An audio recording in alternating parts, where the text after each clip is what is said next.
নমস্কাৰ বন্ধুসকল, মই সুনীল আপোনালোকলৈ লৈ আহিছোঁ আজি এনেকুৱা এটা খবৰ যিটো নেকি এই ভিডিঅ'টোত মই আপোনালোকক দেখুৱাম। গতিকে বন্ধুসকল, বলক দেৰি নকৰি অতি সোনকালে আমি ভিডিঅ'টো চাওঁ। প্ৰধানমন্ত্ৰী নৰেন্দ্ৰ মোদী ডাঙৰীয়াই ভিডিঅ' কনফাৰেন্সৰ জৰিয়তে সকলো দেশবাসীক এটা কথা স্পষ্টকৈ জনালে যে 5 এপ্ৰিলত ৰাতি 9 বজাত ঘৰৰ লাইট বন্ধ কৰি চাকি বা মমবাতি টৰ্চ লাইট জ্বলাই 9 মিনিট ঘৰতে দেশৰ ভালৰ কাৰণে ঈশ্বৰক স্মৰণ কৰিব, যাতে আমি সকলো কৰোনা ভাইৰাছৰ পৰা হাত সাৰিব পাৰোঁ।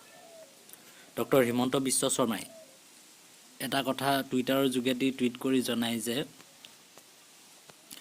4 more patients have been found COVID-19 positive. 3 of these are from Nalbari and 1 is from South Solmara, taking total number in Assam to 20. All these 4 people are also associated with a Nizamuddin Markaz event. অসমত আকৌ 4জন ব্যক্তিৰ দেহত corona virus সংক্ৰমিত হোৱা দেখা পোৱা গৈছে।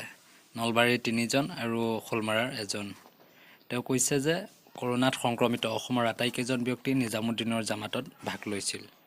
Doctor Himanta Biswa শৰ্মাই আৰু এটা কথা উল্লেখ কৰিছে যে The family members of attendants of Tablighi Jamaat congregations at Nizamuddin Markaz need to be urgently quarantined. যিসকল ব্যক্তিয়ে নিজামুদ্দিনৰ মাৰ্কাজৰ তাবলিগী জামাতত অংশগ্ৰহণ কৰিছিল তেখেতলোকক অতি সোনকালে কোৱাৰেণ্টাইন কৰাটো অতি প্ৰয়োজনীয় বুলি উল্লেখ কৰিছে।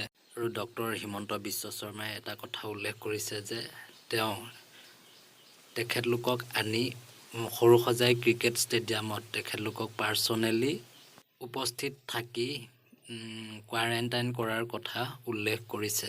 চৰকাৰে সমগ্ৰ অসমবাসীক বা সমগ্ৰ দেশবাসীক কৰোনা ভাইৰাছৰ পৰা মুক্ত কৰিবলৈ বহুতো প্ৰচেষ্টা চলাইছে। যদি আমিও চৰকাৰৰ লগতে এই কৰোনা ভাইৰাছৰ পৰা হাত সাৰিবলৈ সহযোগ কৰোঁ, তেতিয়া আমি নিশ্চয় কৰোনা ভাইৰাছৰ পৰা হাত সাৰিম।